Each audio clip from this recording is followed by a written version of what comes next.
يا عبادي الذين أسرفوا على أنفسهم يا عبادي الذين أسرفوا على أنفسهم لا تقنطوا من رحمة الله আল্লাহ নবীকে বলেন কুল হে নবী আপনি বলেন ইয়া ইবাদি ও আমার বান্দারা ও আমার গোলামেরা আসরাফু আলা আনফুসিহিম তোমরা যারা নিজেদের নফসের উপর জুলুম করেছো অন্যায় করেছো অপরাধ করেছো লা তাকনাতু মির রাহমাতিল্লাহ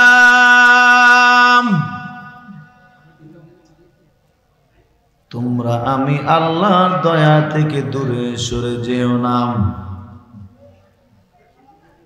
ইন্নাল্লাহা ইয়াগফিরুজ যুনুবা জামিআ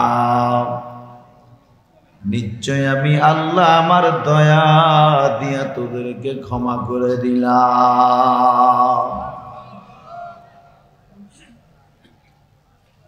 ইন্নাহু হুয়াল গফুরুর রহিম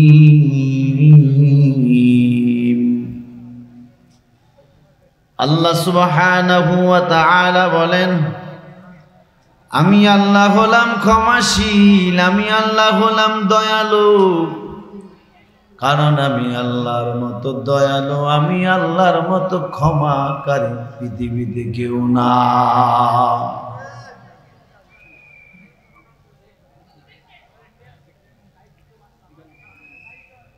এরা কুমিল্লার মানুষ বুঝে থাকলে বলুন আল্লাহ কি আসলেই দয়ালু কিনা বলেন জোরে বলেন আসলেই আমার আল্লাহ দয়ালু কেমন দয়ালু বলে আল্লাহ পৃথিবীর জমিনে সন্তানের জন্য সবচাইতে বড় আপন হলো তার মা বাবা ঠিক না আল্লাহ বলে এই মা বাবার চাইতেও আমি আল্লাহ কোটি কোটি গুণ বান্দার জন্য দয়ালু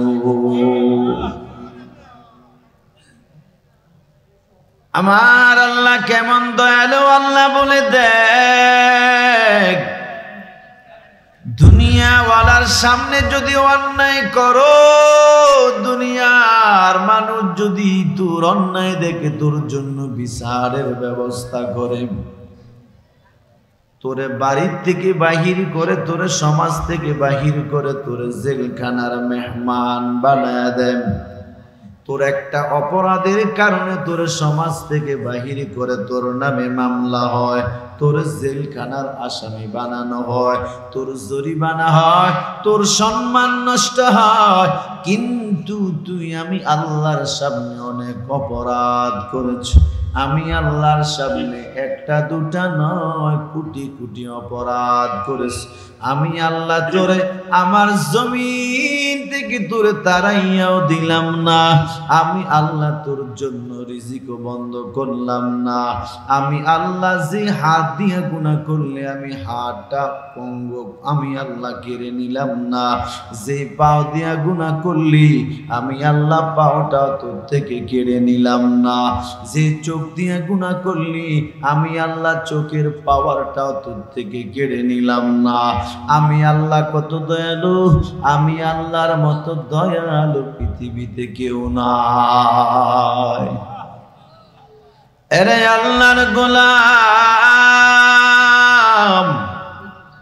কেমন দয়ালু আমার আল্লাহ মুসা আলাইহিস সালামের জামানায় একটা গোলাম একটা যুবক এমন কোন গুনাহ নাই এমন কোন অপরাধ নাই সে করে নাই তার অন্যায় অপরাধ দেখে বনি ইসরায়েলের লোকরা তারে তাড়া দিল পালায় দিয়ে চলে আসলো সমাজ থেকে বাহির করে দিল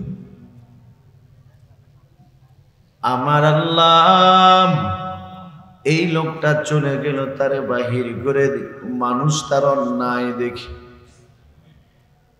কয়েকদিন পরে লোকটা যুবকটা মারা গেল। আল্লাহ মুসা নবীর স্বপ্নে ওহী দিয়া জানাইয়ে দেন, নবী মুসা যাও যাও, ওই যে জঙ্গলের মধ্যে আমার এক বান্দার লাশ পড়ে আছে,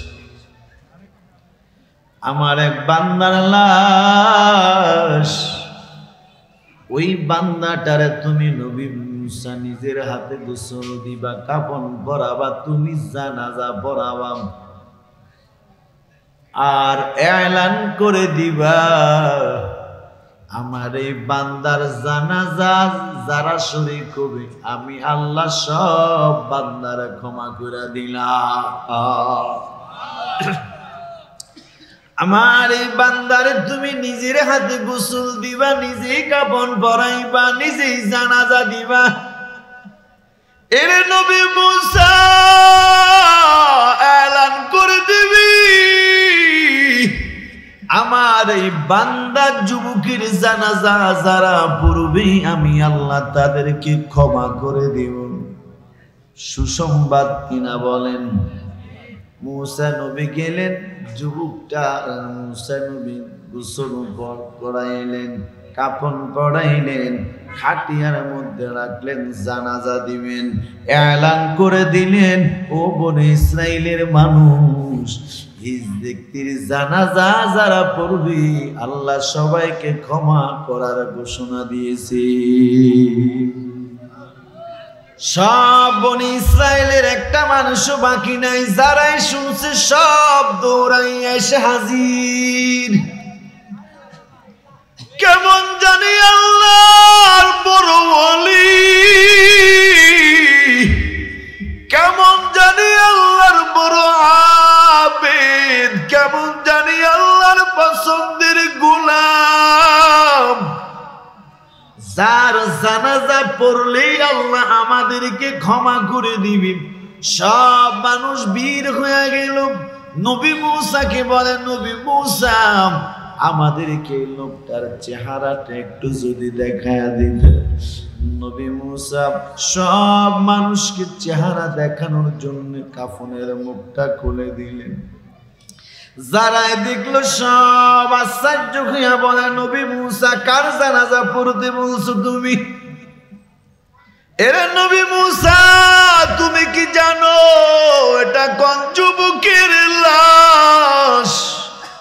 কে যুবক তুমি কি জানো? কয় না না না যাই না, তুমি জানাজা পড়তে আসলাম।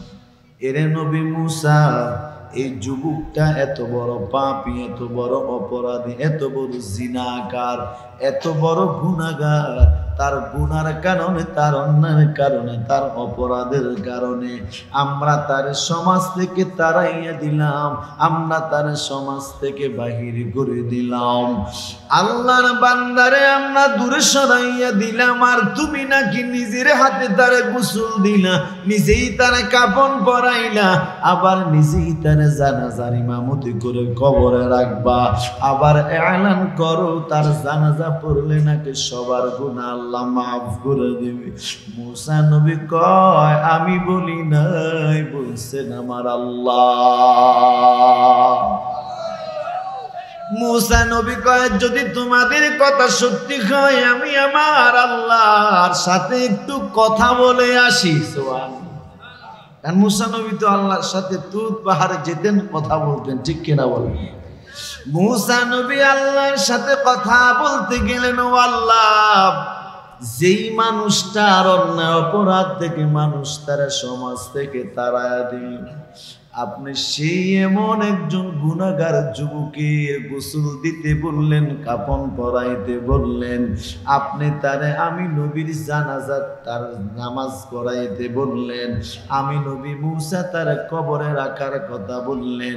আসলেই তো সে একজন গুনাহগার, আসলেই তো সে একজন বড় পাপী বান্দা।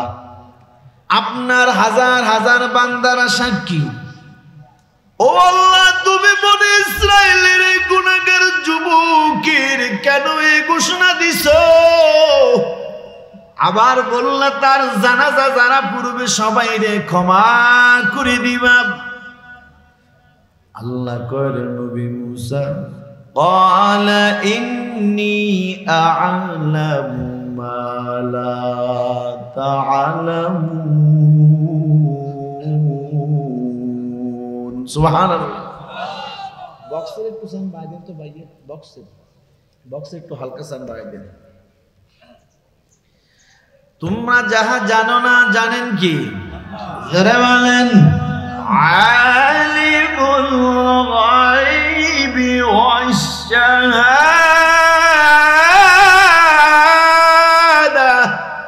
ঠিক আছে ওকে। আলিমুল গায়বি ওয়াশ শাহাদাতি হুয়ার রাহমানুর রাহিম।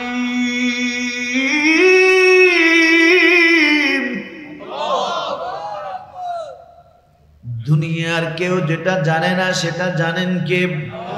জোরে বলেন। দুনিয়ার সব কিছু ফাঁকি দেওয়া যায়, আমার আল্লাহর ফাঁকি দেওয়া যায়নি।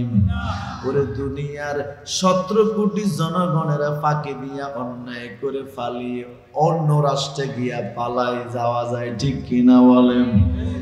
জনগণের সাথে অন্যায় করে অপরাধ করে দুধ করে বিমান দিয়া অন্য রাষ্ট্রে ফালানোর সুযোগ আছে। মনে রাখবা আমার আল্লাহর সাথে অন্যায় করে বান্দা পালানোর কোন জায়গা না। এ দুনিয়া সারিয়া কোথায় যাইবি বাগিয়া, এ দুনিয়া সারিয়া কোথায় যাইবা বাগিয়া, মরণ তোমায় লইবে গিরি যতই করো বাহানা।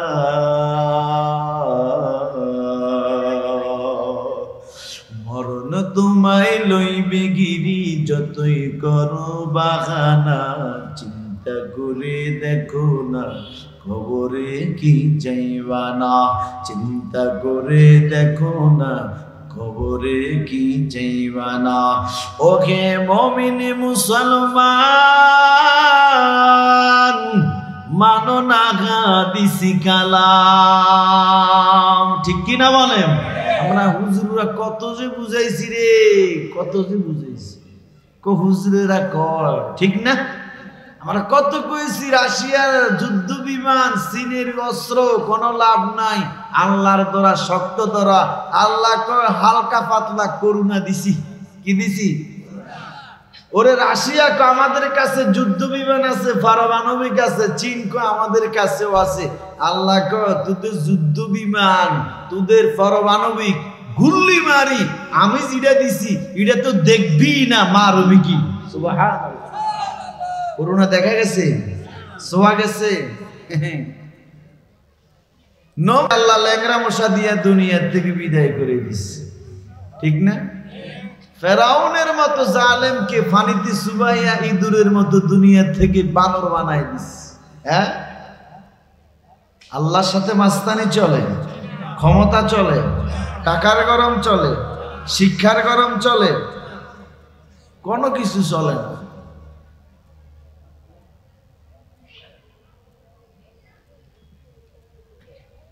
ওকে মুমিন মুসলমান মানো না হাদিসি কালাম, কি জবাব দিবে তুমি রোজা হাসরের ময়দানে? কি হিসাব দিবে তুমি অন্ধকার কবরে? চিন্তা করে দেখো না কবরে কি যাইবা না, চিন্তা করে দেখো না কবরে কি যাইবা না। আজরাইল তো তোমায় আমায় কাউকে সেই তো ছাড়বে না, আজরাইল তো তোমায় আমায় কাউকে সেই ছাড়বে না। চিন্তা করে দেখো না কবরে কি যাইবা না, চিন্তা করে দেখো না কবরে কি যাইবানা মত কাসিন কুল্লু নাসিন সারেব কবর বাইতিন কুল্লু নাসিন দাখিল মুসা নবী কয় ও দয়ার আল্লাহ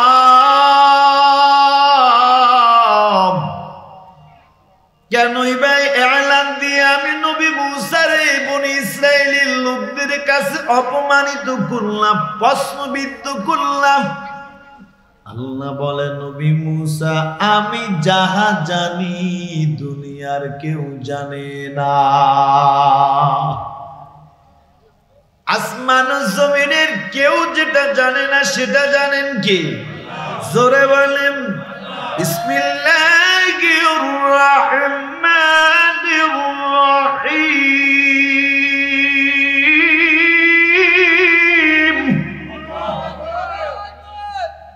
قل لا يعلم من في السماوات والأرض الغيب إلا الله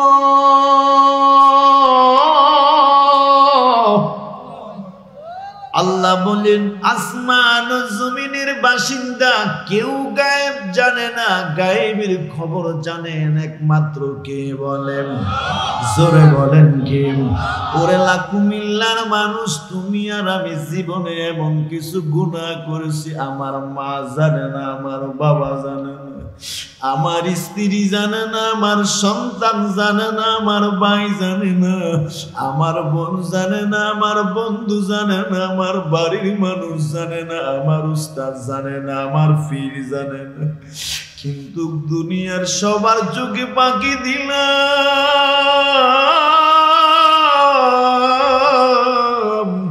একজনের চোখে তো পাখি দিতে পারলাম না তিনি কে বলো আল্লাহর এক বান্দা বুজুর্গ আল্লাহর খাঁটি উনি মৃত্যুর সময় চিন্তা করে কার কাছে আমি খেলাফত দিব আমার হাজার লক্ষ মুরিদ কারে আমি খেলাফতটা দেওয়া যায় আমার পরে সে পীরের দায়িত্ব পালন করবে পীরের সবক দিবে কারে দেওয়া যায় পরীক্ষা করা দরকার কয় পরীক্ষা কেন কয় পরীক্ষা ছাড়া কে পাশের ছাত্রকে ফেলে ছাত্র বুঝা যায় না জোরে কয় না সবই একই ক্লাসে পড়ে একই বই পড়ে কিন্তু সব ছেলে কিন্তু পরীক্ষায় ভালো রেজাল্ট করে না সবার স্কুলে এক সবার টিচারও এক সবার পাঠ্যপুস্তকও এক সবার সময়ও এক পরীক্ষার সময় সমান কিন্তু রেজাল্টের বেলায় কিন্তু সবার সমান রেজাল্ট আসে না ভিন্ন ভিন্ন আসে আল্লাহর ওলি চিন্তা করেন কারে আমার খেলাফতটা দেওয়া যায় বলে পরীক্ষা করে নেওয়া দরকার বলবো নি পরীক্ষা কেমনে করবো একটু কৌশল করলেন কৌশল কি একটা মোরগ কিনলেন 10 জন 5 ক্লাসের 10 জন মুরিদদের 10টা মোরগ দিলেন পিসাব হুজুর কেন হঠাৎ করে 10টা মোরগ দিলেন কয় কারণ আছে কি কারণ কয় যাও যাও আজকের রাত্রে মোরগ গুলি এমন জায়গায় তোমরা জবাই করবা যাতে কেউ যাতে দেখতে না পায় সব মুরিদেরা চলে গেলেন পরের দিন সকাল বেলা জবাই কিন্তু মোরগ নিয়ে পীর সাহেবের সামনে হাজির প্রথম একজন কয় হুজুর নেন আমি মোরগ জবাই করছি কেউ দেখছি ঠিকছিনি না কেউ দেখে নাই ওই জবাই করছো ঘরের দরজা জানালা বন্ধ করে আমি মোরগ একা একা জবাই করছি কেউ দেখেনি দ্বিতীয় জন নিয়ে আসছে পিসাব মোরগ রাখছি দ্বিতীয় জন আসো কি খবর জবাই করছি কেউ দেখছিনি না না আপনি না বলছেন কেউ যাতে না দেখে তুই কেমনে কইছ আমার ঘরে মানুষ বেশি আমি ওই ঘরের পিছনে মোরগটা চুরি দিয়া জবাই করছি কেউ দেখেনি 3 নাম্বার কই জবাই করছো কয় গোপনে গোপনে পুকুর পাড়ে আমি জবাই করছি কেউ দেখে নাই আরেকজনে বলে আমি ওই জমিনে গিয়ে আমি মোরগ জবাই করছি, কেউ দেখে নাই। একে একে সব জীবিত জবাই করা মোরগ পীর সাহেবের সামনে হাজির করলো। একজন মুরিদ আছে মোরগ জবাই করে না, জীবিত মোরগ নিয়ে হাজির। বাকি 9 জনকে দেখছুনি পীর সাহেব একটা আদেশ দিছে মোরগটা একটু গোপনে জবাই করতে, ইডাও পারে না। পীর সাহেবের দরবারে থাকস কিল্লাই রে মগা। পীর সাহেব বলেন ও আল্লাহর গোলাম, সবাই মোরগ জবাই করে নিয়ে আসলো, তুমি কেন জবাই করলা না? আমি জবাই করতে পারি নাই আপনার কথা মানতে গিয়া। সুবহানাল্লাহ। কি কথা, কি কথা? তুমি কি ঘরের বাতি জানলা বন্ধ করে জবাই করতে পারো নাই? তুমি কি ঘরের পিছনে জায়গা পাও নাই? তুমি কি বাঁশ বাগানে পুকুর ঘাটে ওই যে জমিনে কি জায়গা পাও নাই? পীর সাহেব টেস্টিং করার জন্য বলে তারা তো এমনি এমনি জবাই করেছে। আল্লাহর বান্দা চোখের পানি ছেড়ে ও আল্লাহর ওলি, আপনার কথাটা মানতে গিয়ে আমি মোরগটা জবাই করতে পারি নাই। বলবো নি কেন জবাই করতে পারো নাই? আপনি না বলেছেন এমন জায়গায় মোরগ জবাই করতে কেউ যাতে দেখতে না পায়। ওগো আল্লাহর ওলি, আমি মোরগটা নিয়ে ঘরের দরজা জানালা বাতি বন্ধ করিয়া আমি সব আটকাইয়া মোরগের গলায় যখন ছুরি চালাও, আমার আপনার কথা মনে পড়ে গেল। এমন জায়গায় জবাই করবি দুনিয়ার কেউ যাতে দেখতে না পায়, এমন আদেশ আপনি করেছেন। আমি দেখি দুনিয়ার আমার স্ত্রী, আমার সন্তান, আমার ভাই, আমার মা বাবা কেউ দেখে না, একজন আমার দিকে তাকায় আছে। আমি ঘরের পিছনে গেলাম, কেউ নাই। আমি তারা সামনে জবাই করেছে, আমি ঘরের পিছনেও চিন্তা করেছে, কেউ নাই, একজন আমার দিকে তাকায় আছে। আমি যেখানেই যাই দুনিয়ার সব মানুষরে আমি ফাঁকি দিলাম, একটা জনের ফাঁকি দিতে পারলাম না, তিনি হলেন আমার আল্লাহ। ফাআইনামা তুওয়াল্লু ফাসাম্মা ওয়াজহুল্লাহ।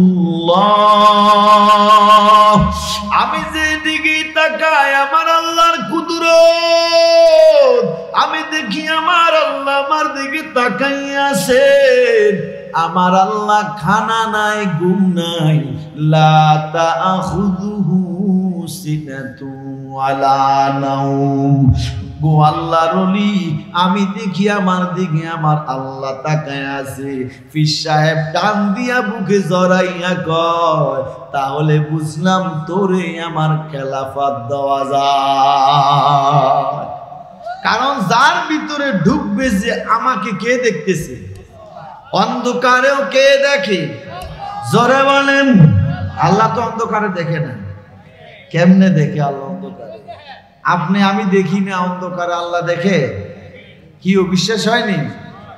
আরে শুধু রাতের অন্ধকার না, আল্লাহ রাতের অন্ধকার, পানির নিচের অন্ধকার, মাছের পেটের অন্ধকার। কয়টা কথা কও? রাতের অন্ধকার, পানির নিচের অন্ধকার, মাছের পেটের অন্ধকার, 3 অন্ধকারে ইউনুস নবী, কথা কয় না? ইউনুস নবী, এই 3টা অন্ধকারে দুনিয়ার কেউ ইউনুস নবীর ডাক শুনে নাই, ইউনুস নবীরে বাঁচাইতে পারে নাই। এই 3টা অন্ধকারের ভিতরে বাঁচাইছেন, ডাক শুনছেন, তিনি কে?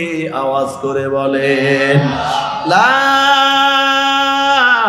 ইলাহা ইল্লা আনতা সুবহানাকা ইন্নী কুনতু মিনাজ জালিমিন।